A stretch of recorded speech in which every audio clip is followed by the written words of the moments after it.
And now it's time for our Friday analysis with Brooks and Capehart. That's New York Times columnist David Brooks and Jonathan Capehart, columnist for the Washington Post. Very good, as always, to see both of you on this Friday night. David, I'm going to start with you. President Biden's been in office, all of 9 days now, maybe 9.5. A flurry of executive orders, almost several a day. What do you make of all this? What stands out to you the most about what's happened so far? Well, I'm sort of struck by the fact that Donald Trump didn't do a lot of legislating, and so he did a lot of stuff by executive order, leaving the Paris Climate Accord, the Keystone Pipeline, a lot of stuff on the border, and Biden has pretty much rolled it back. And so what Trump signed in, Biden is signing out. And to me, it strikes me this is mostly its standard Democratic policy. Some of it I think is quite good. There's a lot of the racial equity stuff that he's put throughout the government. I was struck, though, that my newspaper, my colleagues on the editorial board, which I'm not part of, wrote an editorial saying they were over-relying on the executive orders and they should ease up a little. And I noticed every single member of the Biden administration, down to the people who opened the door, went on Twitter to argue back against the editorial. And I think they were thrilled to be accused of moving too fast. And so they loved having that fight. That was my impression. I think, as I said last week, I don't love executive orders. Nobody does, because what gets signed in can get signed out. But so far, it seems they're mostly doing what any Democratic president would do right now. Jonathan, over-relying on executive orders and executive actions? I don't think so. I think President Biden made a lot of promises about what he was going to do on day 1, 2, 3, and now 9 or 10, and he's following through. I agree 100% with David. What President Biden is doing is basically canceling out the executive actions and orders that were put in place by President Trump. But in a perfect world, or actually in a functioning world, Congress would be making laws. And one of the things I took issue with the New York Times editorial saying that the president should ease up on executive orders, they used the example of DACA. And what I found interesting is that they didn't go the extra step of saying why President Obama used executive action in the first place. It was because years of trying to work with Congress, work with Republicans in Congress to get comprehensive immigration reform done, failed. And so with people in the immigrant community, Latino community saying, hey, do something, use executive action. And President Obama coming back and saying, no, I can't do that. And then in 2012, doing it and then trying to do it again in 2014, that's what got that particular ball rolling. If the House and the Senate were to actually start legislating, then chief executives, whether it's President Trump or President Biden, wouldn't have to rely, to use that word, on executive actions to actually do something to help the American people. Well, speaking of legislating, David, we're hearing today from President Trump, and I was just speaking with Brian Deese, who chairs the National Economic Council. It looks as if they're prepared to move ahead on their big COVID relief package, $1.9 trillion, through this, without getting into the weeds, budget reconciliation, basically meaning they could do it without Republican votes if necessary. Are they giving up too soon? What do you think? It's hard to read. There are certainly a lot of Republicans who like a lot of parts of what's in there. There are probably no Republicans who like the $1.9 trillion price tag.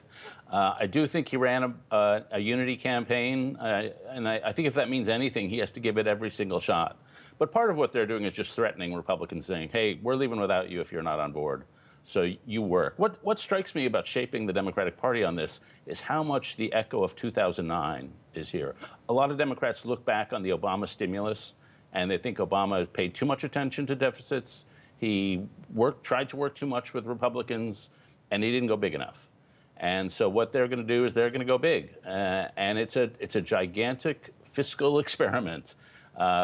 Economists have always worried about overheating the economy, pumping too much federal money in. So you overheat the economy, you get inflation, you may spark an up and then a crash. And they've decided that those rules, that too much fiscal stimulus will create inflationary pressure, they've decided those rules are off. And maybe they're right. Jerome Powell, the Fed chairman, seems to think they're right. But it is a gigantic fiscal experiment where I don't really trust anybody actually knows what's going to happen if we spend this much on top of $900 billion from December. How do you see this, Jonathan? How risky is what they're doing, do you think? Well, I take two things from the interview with Mr. Deese. One, I think that the Biden administration is working under the pressure of deadlines in March when it comes to unemployment insurance and also moratoriums on evictions. And so that is a forcing mechanism. The other thing that I take away from this in terms of not ruling out using reconciliation, it goes back to a conversation that we all had last week about whether President Biden was ready to or willing to fight, whether he had it in him to fight to get things done. And I think by dangling, as David said, threatening Republicans by using the reconciliation tactic, that is showing that President Biden is unity and kumbaya and working together will only take you so far. And so when you take the willingness to fight and the pressure of the March deadline that's there for millions of American people, I think that is what's pushing and driving the Biden administration to at least not take reconciliation off the table. Well, meanwhile, let's talk for just a few minutes, David, about the Republicans and what's happened to your party. President Trump's been out of office, 9 or 10 days. You've already seen the House Minority Leader fly down to Palm Beach, apparently to make nice. Former President Trump invited to speak at the Republican National Committee coming up. You've got all this, just a lot of anger and frustration, and worse than that, flying around between Democrats and Republicans over security, over Congresswoman Marjorie Taylor Greene. What's going on inside the Republican Party? Now, first, if it was my party, I'd be running it a hell of a lot better than they're doing right now. What's happening is there were a couple days after the Trump January 6th, then when Trump left, where I thought the party was really going to shake off a bit of Trump. Obviously not at all, but at least have two wings. At least have a wing that says, Trump was one thing, but we still have our conservative beliefs, and we're going to try to work with that other wing, and we'll fight with the other wing. But as far as I can tell, the normal wing has collapsed. We have a party right now where you have Mary Taylor Greene. It's easier to be a Republican to be Mary Taylor Greene than it is to be Liz Cheney. And so a normal Republican has her job threatened, and the other one is now taking over the publicity wing of the party. You see the loss. You see Matt Gaetz, the very Trumpy guy, going to Wyoming to run against Liz Cheney, where Rob Portman, who's a normal human being, a very smart human being, and frankly, a very good human being, a senator from Ohio, decides to retire because he can't get anything done.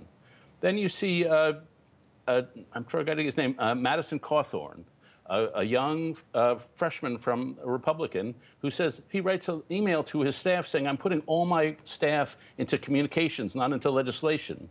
And a lot of these Trumpy Republicans, they run for office so they can get on Fox News, not to pass things. And so what we're seeing is a party that is, as one person said, on fire and going, in my mind, in the complete opposite direction, which makes life pretty easy for Joe Biden. What does it look like from where you are, Jonathan? Well, I don't know if it makes life easy for Joe Biden. Sure, it does if all he wants to do is executive actions. But in order to make lasting policy change, you have to pass legislation. And the only way you can pass legislation is if Democrats and Republicans can work with each other to get bills passed out of their chambers and onto his desk to sign. But when you have, as David described, intra-party warfare among Republicans, and then with Democrats, you have lots of Democrats who feel unsafe working with some of the Republicans who were there on Capitol Hill. I wonder how anything is going to get done. I mean, we talk all the time about partisan gridlock in Washington stymieing, being able to govern this nation. I don't know what to call this now. I don't know what you call it when American legislators are fighting with each other or fearful of each other. Where does that leave governing? Where does that leave the American people in the end? David, what's it going to take to fix this? Yeah, well, I'd like to see an inter-party warfare. The problem is the normal Republicans are so far just taking this lying down. They're laying low. I think some of them are afraid of death threats. Some of them just don't want to get in the way of the Trump train. But you look at people like John Thune, you look at people like Susan Collins, you look at people like Mitt Romney, who's been a tower of courage, by the way, over the last several months.